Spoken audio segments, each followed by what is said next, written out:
Radhanagari police ठाण्याच्या हद्दीत महिलांच्या गळ्यातील दागिने हिसकावून पळ काढणाऱ्या एका सराईत चोरट्याला स्थानिक गुन्हे शाखेच्या पोलिसांनी अटक केली असून त्याच्याकडून 90 ग्रॅम वजनाचे आणि 10 लाख रुपये किमतीचे 2 सोन्याचे चिताक जप्त करण्यात आले आहेत।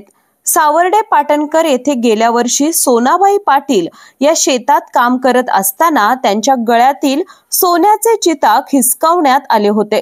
तर यावर्षी चक्रेश्वरवाडी येथील मंगल नरके या महिलेच्या गळ्यातील चिताक अज्ञात व्यक्तीने हिसकावून नेले होते। या दोन्ही घटनांमुळे परिसरात भीतीचे वातावरण निर्माण झाले होते।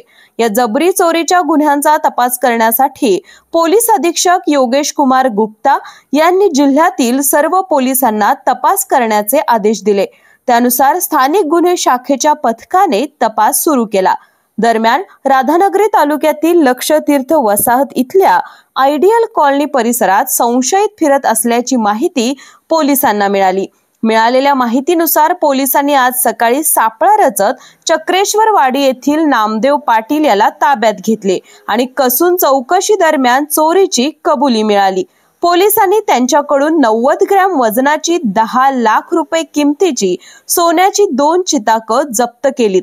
ही कारवाई पोलीस निरीक्षक रवींद्र कळमकर यांच्या मार्गदर्शनाखाली पोलीस उपनिरीक्षक संतोष गळवे आणि त्यांच्या पथकातील संजय कुंभार, सागर माने, संजय देसाई, लखनसिंह पाटील यांच्यासह अन्य पोलिसांनी ही कारवाई केली। जनप्रवास लाईव्ह, कोल्हापूर।